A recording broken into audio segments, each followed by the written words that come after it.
എന്റെ വല്യേച്ചിയുടെ മോള് കുഞ്ഞി, അവൾ 8ാം ക്ലാസ്സിലും അങ്ങോട്ട് പഠിക്കുമെന്ന് തോന്നി ചേച്ചി. ഞങ്ങളെല്ലാരും കൂടി ഇങ്ങനെ ആന കളിക്കും പോലെ നിൽക്കുക. ഏറ്റവും താഴെ കുഞ്ഞേച്ചി, അതിന്റെ മോളിൽ എന്റെ വല്യേച്ചി, അതിന്റെ മോളില് ദാസേട്ടൻ, അതിന്റെ മോളിൽ ഞാന്. ഞങ്ങളെല്ലാരും കൂടി ഇങ്ങനെ നിന്നോണ്ട് നാമം ചോദിക്കുക, രാമനാമം ചോദിച്ചോണ്ടിരിക്കുക. ആന കളിച്ചോണ്ട് രാമനാമം ചോദിക്കുന്നു? അതൊരു തമാശക്ക് വേണ്ടി ചെയ്തതാണെന്നേ. വല്യേച്ചിക്ക് ഭയങ്കര നിർബന്ധം അങ്ങനെ നിന്നോണ്ട് രാമനാമം ചോദിക്കണമെന്ന്. ഇത് കണ്ടോണ്ടാണ് കൃഷ്ണമാമയുടെ വരവ്. പിന്നെ പറയണ്ടല്ലോ, എല്ലാവർക്കും പേടിയാ കൃഷ്ണമാമ. കൃഷ്ണമാമ വരുന്നത് കണ്ടപ്പോഴേ ഞങ്ങൾ ആർത്തട്ടഹസ് ചിരിച്ചോണ്ടിരിക്കുക. ഈ ചിരിയൊക്കെ ഒന്ന് കുറച്ചിട്ട് അപ്പോഴത്തേന് മാമ ഇങ്ങോട്ട് വന്നിട്ട് ഒരു വടി എടുത്തോണ്ട് ഒരു വരവ്. ഞങ്ങളെല്ലാവരും ഇവിടെ ചെതറി 4 വഴിക്കൊന്നും ഓടി. ഒന്നും പറയണ്ട. അമ്മ ഭയങ്കര കുസൃതിയായിരുന്നല്ലേ ചെറുപ്പത്തില്? ഇപ്പോഴും കുസൃതി തന്നെ. ചൂടി ചെറുതല നമ്മളെക്കാളും 10 ഇരട്ടി കാണിച്ചു കൂട്ടി ഇനിയുമാണ് നമ്മളെ കുറ്റം പറയണത്. അത് കറക്റ്റ്. പറേ 2-3 ദിവസമായിട്ട് കളിച്ചും ചിരിച്ച് നടക്കുവാണ്, പഠിത്തമൊന്നും കാണുന്നില്ല. എന്നാ പിന്നെ ഞാൻ ഒരു കാര്യം ചെയ്യാം, ചേച്ചിയെ കാണിക്കാൻ വേണ്ടി ഞാൻ പഠിക്കാം.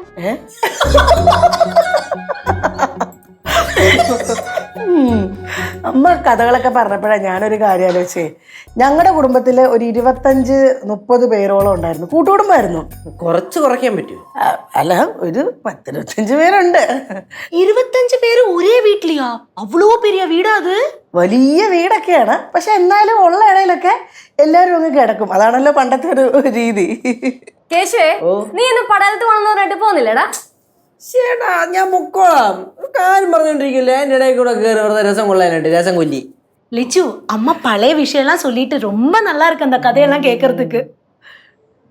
അല്ല, സാധാരണ ഈ സമയമാകുമ്പോഴത്തേക്ക് ഉച്ചഭക്ഷണത്തിലേക്കുള്ള കാര്യങ്ങളൊക്കെ നമ്മൾ ചെയ്യാറുണ്ടല്ലോ.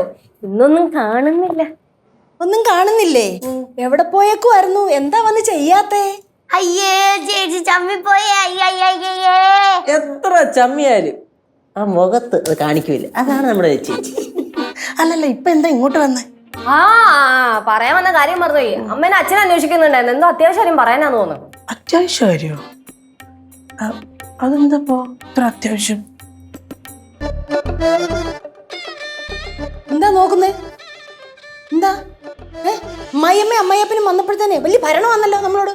ഭരണോ? എന്തോന്ന് ഭരണം? നിങ്ങളുടെയൊക്കെ കളിയും ചെയ്ത ഒച്ച അങ്ങ് വരെ കേൾക്കായിരുന്നല്ലോ. കേട്ടാ നമുക്ക് തരും.